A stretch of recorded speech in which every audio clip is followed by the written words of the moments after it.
So the next point is radius of an orbit. Bohr, इसको Bohr radius भी बोलते हैं, Bohr radius, radius of N orbit या radio of the orbits, या फिर इसको तीसरा नाम है बोर रेडियस। क्वेश्चन जब आता है तो Bohr radius, calculate bore radius वगैरह ऐसा सीधा, राइट।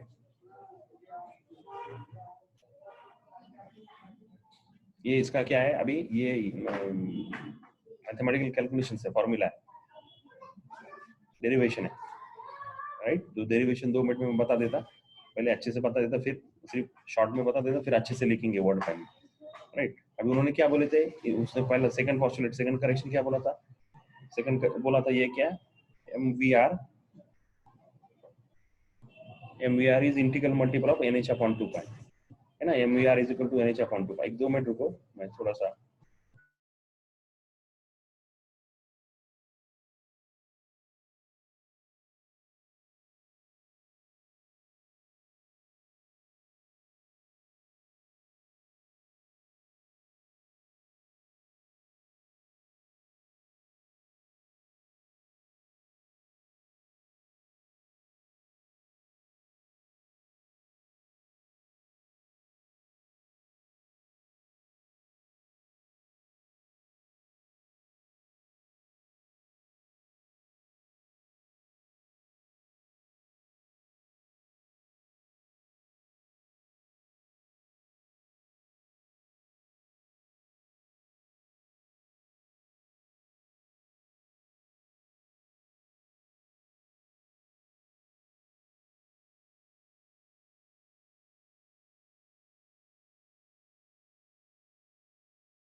सॉरी सॉरी,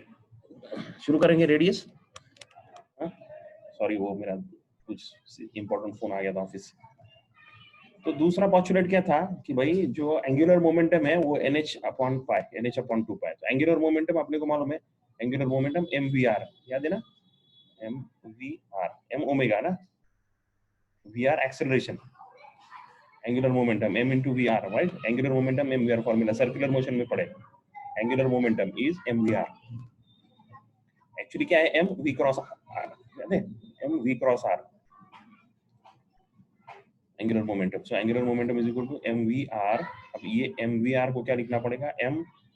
क्या है, m क्या, v क्या और r क्या, m किसका, v किसका और r किसका, ये लिखना पड़ेगा, राइट। तो वो थोड़ा सा अब अच्छे से देखो, फॉर्मूला है, फर्स्ट फॉर्मूला, वो थोड़ा अच्छे से देखो, मैं तुमको वो दिखा था। उसके सफिक्स जो है वो ज्यादा इंपॉर्टेंट है। सफिक्स मतलब उसकी m किसका, किसका m रहेगा, कौन घूम रहा है, घूम कौन रहा है, इलेक्ट्रॉन, तो मास ऑफ इलेक्ट्रॉन, राइट। ये इंपॉर्टेंट बात है, मास of electron, velocity nth orbit, जो फर्स्ट ऑर्बिट लेने का कि सेकंड ऑर्बिट लेने का, वो ऑर्बिट में क्या वेलोसिटी से घूम रहा है, राइट। और रेडियस ऑफ फर्स्ट ऑर्बिट, जो फर्स्ट ऑर्बिट है तो फर्स्ट ऑर्बिट का लेंगे, सेकंड ऑर्बिट है तो अलग अलग है ना। तो इसलिए this is mass of electron will remain constant, but velocity of that particular orbit and radius of that particular orbit will change according to the orbit, number of orbit, right, will change according to. तो लिखो पहला, ये सिर्फ कैसे लिखो, एक छोटा सा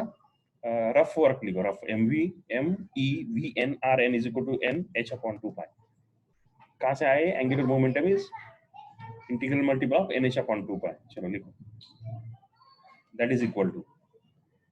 right, this is called as, n is called as principal quantum number। n को क्या बोलते हैं, प्रिंसिपल क्वांटम नंबर, इसको principal quantum number of electron बोला जाता है। अभी आप अच्छे से लिखेंगे बाद में, the centripetal force of necessary, इसको अब बैलेंसिंग आ गया है ना, balancing electrostatic, Maxwell's electrostatic equation, Maxwell ने भी एक फोर्स दिया था, मैक्सवेल ने एक फोर्स दिया था, एक इलेक्ट्रोस्टैटिक 1/4 पाई एप्सिलॉन 0,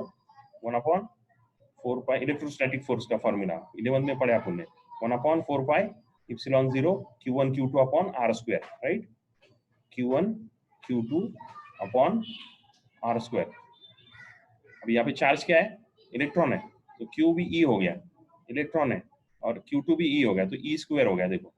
तो ये तो पहले 1 अपॉन, देखो यहाँ पे 1/4 पाई आ गया, 4 पाई आ गया, एप्सिलॉन 0 आ गया, बाद में E स्क्वायर आ गया, R स्क्वायर आ गया, राइट। Z क्यों आया, कितने इलेक्ट्रॉन है, कौन क्या डिसाइड करेगा, Z is atomic number, Z is atomic number, कल देखे आपने, Z is atomic number, right.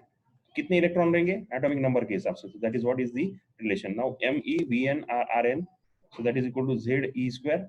right? So this force is balanced by this force, right? Electrostatic force is balanced by mv square upon r, क्या आएगा, centripetal force, mv square upon r, mv square, centripetal force is balanced by electrostatic force, centripetal force is balanced by electrostatic force, सही है क्या,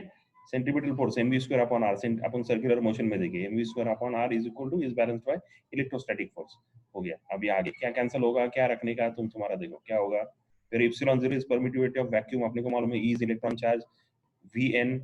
वगैरह सारा आ गया, Me Vn की कीमत डाल रहे हैं, Vn क्या, Vn की कीमत कहां से डाल रहे हैं, ये इक्वेशन से, Vn इज इक्वल टू क्या आएगा, ये इक्वेशन पे, यहाँ पे Vn इज इक्वल टू क्या आएगा, बोलो मेरे को, Vn is equal to NH MERN upon 2 pi, Vn is equal to NH upon 2 pi, और ये Me और Rn नीचे आएगा, बराबर, डिवाइड हो जाएगा, डिनोमिनेटर पे आएगा, डिनोमिनेटर आएगा NH अपॉन 2 पाई MERN, वो इधर डाल दिया, देखो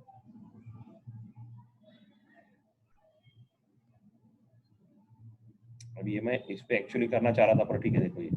n square h square Vn की कीमत डाल रहे हैं, n स्क्वायर h स्क्वायर 2 पाई का 4 पाई स्क्वायर हो गया, Me का स्क्वायर हो गया, और ये Rn उधर का स्क्वायर, और ये एक Rn, तो क्यूब हो गया। देख लो अब ये अच्छे से समझो, ये Me वैसा आ गया, देखो पूरा, राइट, ये Rn, एक Rn आ गया, और Vn की कीमत कितनी आ रही, Vn is equal to NH upon 2 pi, तो था ही, है ना, NH अपॉन 2 पाई था, तो NH मतलब क्या हो गया, n स्क्वायर, स्क्वायर क्या आएगा, n square h square, n square h square upon 4 pi square, और ये इधर का Me upon Me into, right, याद है, Me इंटू Rn, तो Rn का क्यूब हो जाएगा, राइट, Me का स्क्वायर हो जाएगा, Me स्क्वायर Rn क्यूब। देखो समझ में आ रहा है कि Me n square h square upon 4 pi square Me square Rn cube, M E क्या हो जाएगा, कैंसिल, एक एम ई कैंसिल हो जाएगा, बाकी आप देखते हैं क्या करने का, है ना। और इधर Z square upon 4 pi epsilon 0 square R N, ये सेम रह गया। अब इधर का आर एन और इधर का आर एन वो भी कैंसिल, एक 3 में से ये एक बचेगा, 2 कैंसिल हो जाएगी, राइट। तो देखो आर एन की कीमत निकाल रहे हैं इसके ऊपर से, हमको रेडियस निकालना है ना, बोर ऑर्बिट का रेडियस निकालना है, तो रेडियस आ रहा। सो क्या आ गया देखो, N square H square epsilon 0 square, N square H square epsilon 0 upon pi, एक पाई यहाँ का कट हो जाएगा, सिंपल है, क्या मतलब सिंप्लीफिकेशन है। 4 कट हो जाएगा, पूरा के कट 4 कट हो गया, पाई, एक पाई कट होगा, ये एक पाई कट हो गया, उसके बाद में एक एम ई का नीचे रहेगा, ये एम ई कट हो गया, राइट। ये आर एन क्यूब का ये स्क्वायर, इधर एक बचेगा, ये कट हो जाएगा स्क्वायर, देखो पूरा, है ना। तो आर एन क्या आ गया, एन स्क्वायर एच स्क्वायर, ये इप्सिलॉन 0 उधर जाएगा तो epsilon 0 square upon pi M E Z E square. This is the formula for radius of N orbit, Bohr's orbit. अब आर एन, एन की कीमत 1 डाले तो पहले ऑर्बिट की रेडियस मिलेगी, एन की कीमत 2 डाले तो सेकंड ऑर्बिट की कीमत मिलेगी, हर एटम के ऑर्बिट की रेडियस मिलेगी कितनी है। अरे भाई कितना बड़ा काम किया, so it's very important, right. So this is what is the formula for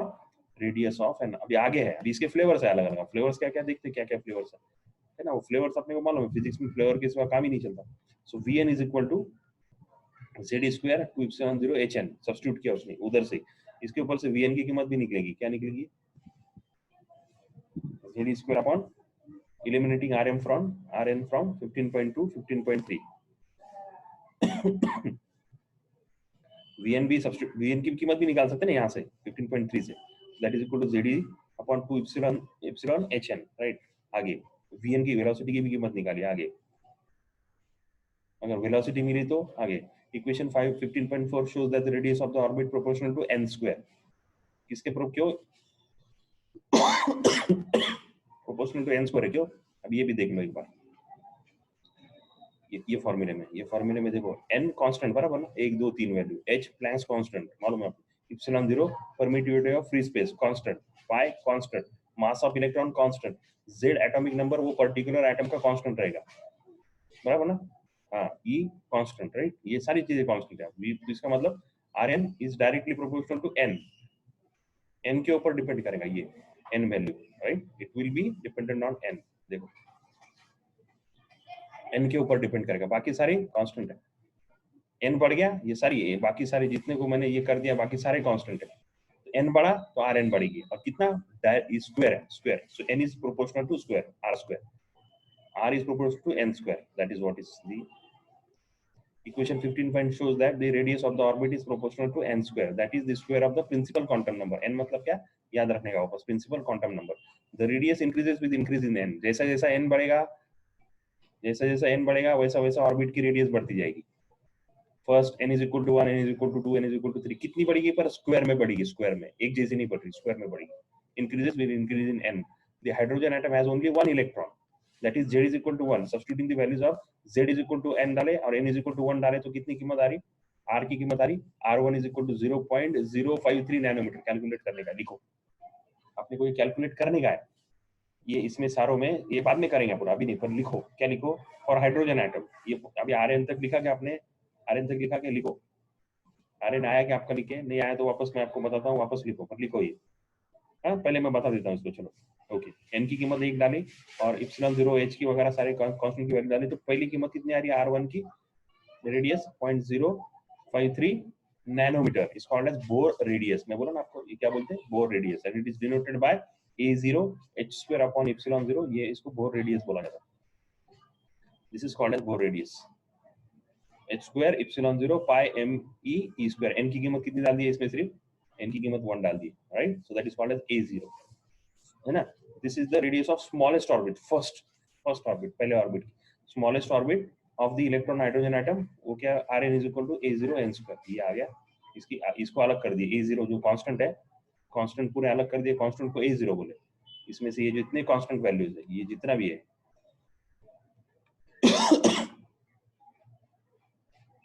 इसको अलग कर दिए, इसको A0 बोले, so Rn is equal to A0 n square, ये फॉर्मूला उन्होंने रिलेशन बना के दिया आपने, right, that is what is the relation they have used, and that is what is called as the relation of Bohr orbit, तो Bohr radius इन्होंने calculate करके दिखाया, और इसमें सारे बहुत सारे न्यूमेरिकल्स हैं, तो ये बोर रेडियस खत्म हुआ, देखो है ना, एनर्जी का चालू होगा। चलो बोर रेडियस वापस लिखेंगे, हाथ रेस करके बोलो दिखेंगे क्या, क्योंकि बहुत सारे बच्चे छोड़ के चले गए वापस। चलो नहीं तो नहीं, अपने को क्या करना, सेकंड इसमें आते ही नहीं हो, पता नहीं क्या प्रॉब्लम है। देखो अभी कौन कौन नहीं है, हसन हुसैन तो है। चलो क्या रेडियस ऑफ बोर ऑर्बिट, इसका डेट क्या लिखने का, क्या लिखने का है अपने को,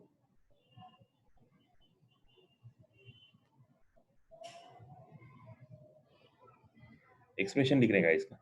एक्सप्रेशन क्या, 6 स्टेज, फिगर फिगर निकालनी पड़ेगी। कौन सी फिगर, हायर ऑर्बिट से लो एक एटम निकालने का, न्यूक्लियस निकालने का, हायर ऑर्बिट से लोअर ऑर्बिट आ रहे, M1 M2 M3 ऐसा लिखने का, N1 sorry N1 N is equal to 1 N is equal to 2 लिखने का। हाँ निकालो, फिगर निकालो, सोच के निकालो, इसमें नहीं दी हुई, आप सोच के निकालो। न्यूक्लियस निकालो, ऑर्बिट निकालो, और ऑर्बिट में N इज इक्वल टू 1 2 3 लिखो, एक इलेक्ट्रॉन लिखो हाइड्रोजन का निकालने का, तो मतलब फर्स्ट ऑर्बिट में इलेक्ट्रॉन लेना पड़ेगा, उसमें यहाँ पे Me लिखो,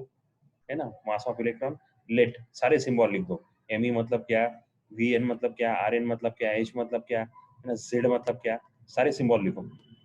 राइट। उसके बाद में फ्रॉम बोर्स पॉस्टुलेट, बोर ये लिखेंगे, यहाँ पे लिखेंगे, इसके पहले लिखना पड़ेगा ना यहाँ पे, फ्रॉम बोर्स पॉस्टुलेट क्या, angular momentum of electron is integral multiple of h upon 2 pi, so Me Vn Rn is equal to NH upon 2 pi, equation number 1। फिर दूसरे सेंट्रीपिटल फोर्स, ये चलो यहाँ तक लिखो, फिर सेंट्रीपिटल फोर्स पे जाते हैं, चलो लिखो, लिखो फिगर निकालने की, ये लिखने का, और ये यहाँ तक सिंबल लिख के पहले इक्वेशन तक लिखने का। चलो ये बिस्मिल्लाहिर्रहमानिर्रहीम, अल्लाहु अकबर।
चलो यहाँ तक हो गया कि इक्वेशन नंबर 1 तक हो गया, तो बोलो, फिर मैं आगे का दिखा रहा हूँ। इक्वेशन नंबर 1 तक अगर हो गया है तो मुझे बोलो, so that I can show you the next part. Equation number 1 तक हो गया है क्या, MeVen Rn, सिंबल्स अच्छे से लिखो, इसमें सिंबल्स ये पूरा ये, और ये अच्छे से लिखो, क्योंकि सिमिलर सिंबल यूज करके 3 डेरिवेशंस लिखने के, अपने को 3 डेरिवेशंस लिखने के, सिमिलर सिंबल्स यूज करके, एनर्जी, रेडियस है, फिर एनर्जी है, फिर सीरीजेस है, सारे फाइंड आउट करने के, फिर लैम्डा फाइंड आउट करने का है, फिर रिडबर्ग कांस्टेंट यूज करके वेव नंबर्स फाइंड आउट करने के, तो बहुत सारे सारे कैलकुलेशंस है, बहुत सारे, और सिंबल बहुत ज्यादा है ना, तो सारे एक एक करके लिखो, सारे लिखो पहले, वो ये इतने यहाँ तक इक्वेशन नंबर 1 तक सारे सिंबल हो गए क्या, बोलो, so that I can move further. आप हैंड रेज करके बोल सकते हैं।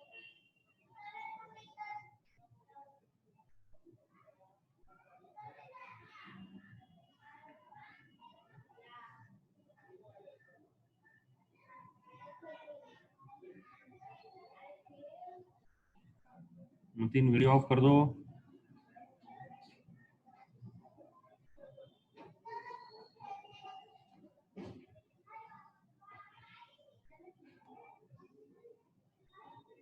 ठीक है, मतीन का हो गया लिखिए, और बाकी हैंड रेज करके बोलो किसका हुआ, सो दैट मुझे समझ में आए कि क्या लिख रहा हूँ। नहीं समझ में आ रहा तो बोलो, तो मैं I can write it, right, मैं वो इधर लिख सकता हूँ, बराबर ना, वर्ड 5 में लिख सकता हूँ सारा वापस, तो मैं चाह रहा हूँ आप लिखो, आएगा आपको, इसमें मुश्किल नहीं है कुछ, बड़ा दिख रहा है पर है बहुत आसान। अनस का हो गया, अक्सा का हो गया, है ना, तस्लीम का हो गया, रिजा का हो गया, सालिया का हो गया। गलत नहीं लिखने का, MEVNRN is equal to NH upon 2 pi. चलो आगे आगे लिखो, अभी वेयर वगैरह सारे लिख दिए उन्होंने, है नाउ वेयर n इज, ये लिखो positive integer n is called as principal quantum number, ये लिखो बहुत important, positive integer n is called as principal quantum number, quantum theory, positive integer n is called as principal quantum number.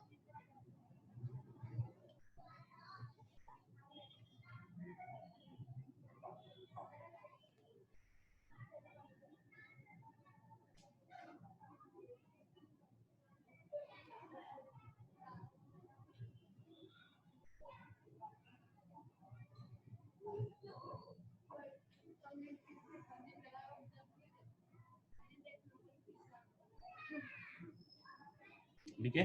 अब the centripetal force necessary for the circular motion of the electron is provided by electrostatic force of attraction between the electrons and the nucleus। ये sentence पूरा का पूरा वैसे के वैसे लिखो, ये पूरा जो पैराग्राफ है देखो ये वाला, the centripetal force ये वाला इंपॉर्टेंट सेंटेंस है, centripetal force is balanced by electrostatic force, और पूरा लिखो किसके बीच में का इलेक्ट्रोस्टैटिक फोर्स और किसका सेंट्रीपिटल फोर्स,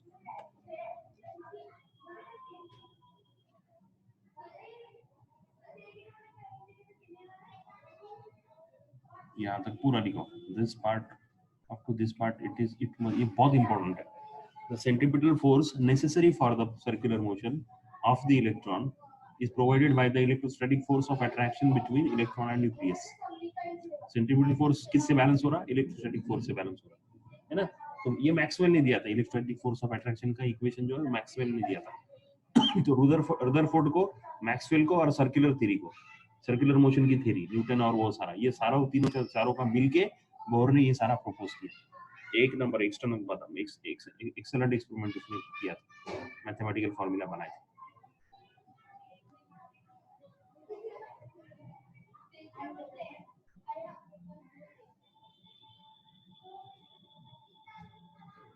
चलो लिखो, the centripetal force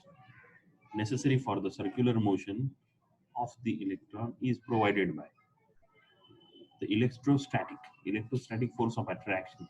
between the electron and nucleus। दो चार्ज है, electrostatic force of attraction between electron and nucleus।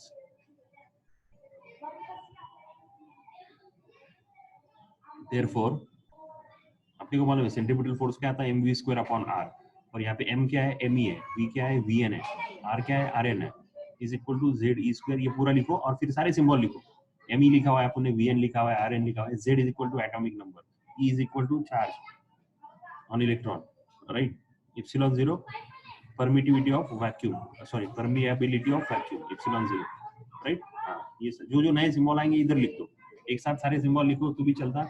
जहां जहां पे जो सिंबल आएंगे वहां पे लिखे तो भी चलता। चलो इक्वेशन नंबर 2 लिखो जल्दी से, सेंट्रीपिटल फोर्स और इलेक्ट्रोस्टैटिक फोर्स दोनों को बैलेंस कर दो।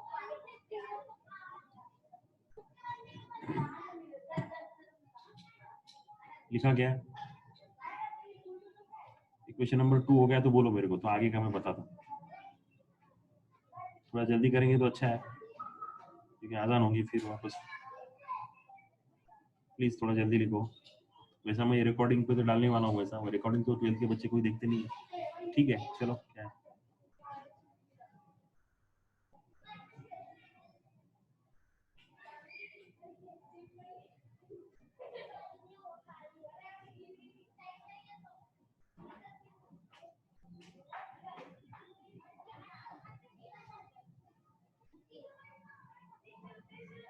ये दोनों इक्वेशन नंबर 2 आ गया। अब नेक्स्ट लाइन में लिखो फ्रॉम इक्वेशन 1, फ्रॉम इक्वेशन 1 से क्या करने का, फ्रॉम इक्वेशन 1 से vn की कीमत निकालनी है, फ्रॉम इक्वेशन 1 से ये 1 वाला जो इक्वेशन है उससे vn की कीमत निकालो, ये 1 वाला इससे Vn की कीमत निकालो, Vn कितना आएगा लिखो, Vn इज इक्वल टू कितना आएगा लिखो, NH upon 2 pi MERN, Vn is equal to NH upon 2 pi into MERN, upon ही जाएगा, ME भी अपॉन आएगा, RN भी अपॉन आएगा इधर। चलो लिखो फ्रॉम इक्वेशन 1, नेक्स्ट लाइन में लिखो तुम्हारा from equation 1 Vn is equal to NH upon 2 pi MERN, लिखा गया,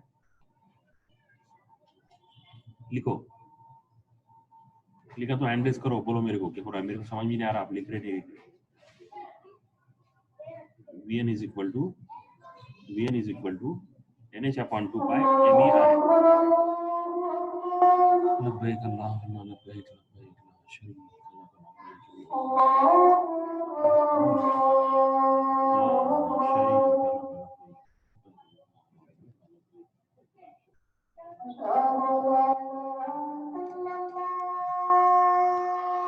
तस्लीम हुआ के लिख के जल्दी करो,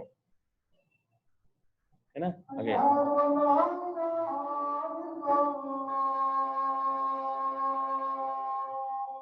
क्या आएगा, क्या आएगा, Vn is equal to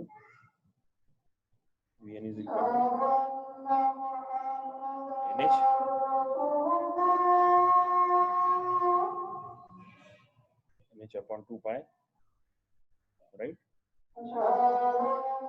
ME into RN,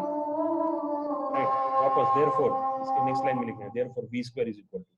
Vn square is equal to लिखो, स्क्वायर निकालना है ना आपको, अपने को स्क्वायर चाहिए ना, अपने को स्क्वायर चाहिए, सो स्क्वायर चाहिए, राइट, स्क्वायर, सो यहाँ पे स्क्वायर Vn का स्क्वायर चाहिए, therefore Vn का स्क्वायर सब्स्टिट्यूट करने का, Vn का square substitute, therefore Vn square is equal to, लिखो Vn square is equal to क्या आएगा, Vn square लिखो, therefore Vn square is equal to N square H square upon 4 pi N square H square upon 4 pi square into ME square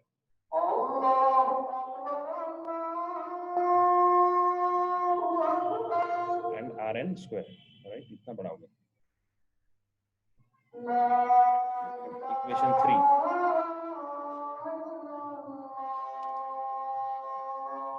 equation 3 Vn square is equal to N square H square upon 4 pi square ME square RN square। Substituting equation 3 into, इसको 2 दिया ना अपन ने नाम, इसको 2 नाम दिए थे, substituting equation 3 into, बोलो सब्स्टिट्यूटिंग इक्वेशन 3 into, ये वैल्यू सब्स्टिट्यूट कर दो, चलो जल्दी से, तो क्या आएगा, ME, ये इक्वेशन लिखो, ME N square H square upon 4 pi square ME square RE cube RN cube is equal to ZE square 4 pi epsilon 0 RN square। तो लिखो, फिर उसके ऊपर से Rn की वैल्यू निकाल दो, find out the Rn value, just find out the Rn value, Rn is equal to N square H square epsilon 0, क्या क्या कट हो जाएगा, तो ME कट होगा, Rn मैंने बताया सारा, Rn 4 कट हो जाएगा, पाई स्क्वायर का एक पाई कट हो जाएगा, है ना, ME कट हो जाएगा, एक ME बचेगा, Rn स्क्वायर कट हो जाएगा, एक Rn बचेगा, सारे सब्स्टिट्यूट करो, कैलकुलेशन करो, उसको इक्वेशन नंबर दे दो, जो भी आएगा 4 नंबर या 5 नंबर जो भी आ गया Rn।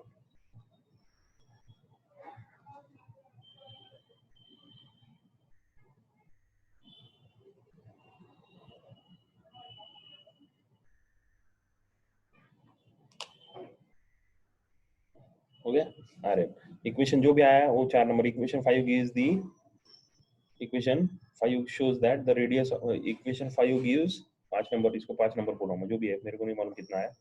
मेरे सामने नहीं, इक्वेशन 4 या 5, इक्वेशन 4 आपका 4 आया तो 4 5, equation 5 gives the radius of orbit called as Bohr orbit, equation 5 gives radius of orbit of an electron, ऐसा भी लिखे तो चलेगा, radius of an orbit of an electron called as Bohr orbit, sorry, called as Bohr radius, called as Bohr radius, called as Bohr radius। हो गया, next line में लिखो, in equation 5 आपका 4 है तो 4, इन इक्वेशन 5 लिखो in equation 5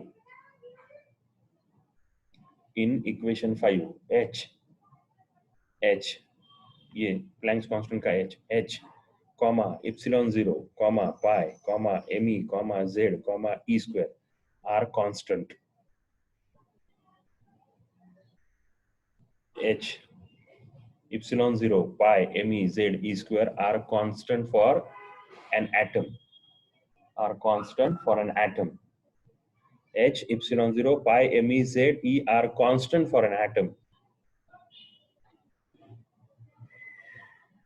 are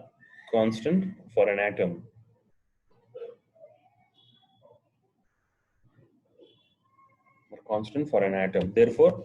that is equal to a0 उसको a0 बोल दो so let this constant is equal to a0 so that a0 is equal to कितना आएगा पूरा h square a0 की कीमत कितनी आएगी h square epsilon 0 upon pi me z e square done हाँ ये क्या constant is equal to constant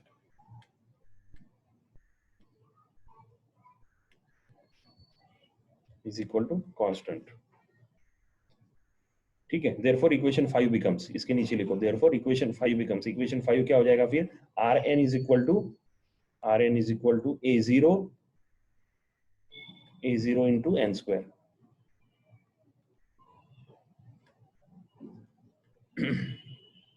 rn is equal to a0 n square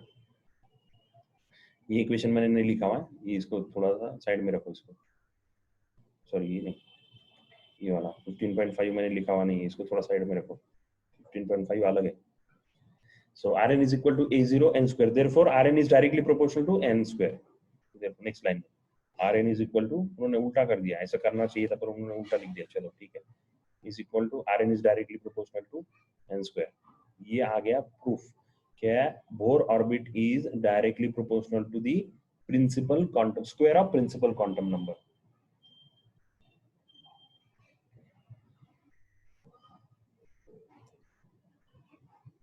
लिखा rn is directly proportional to n square लिखा क्या rn is directly proportional to n square rn is directly proportional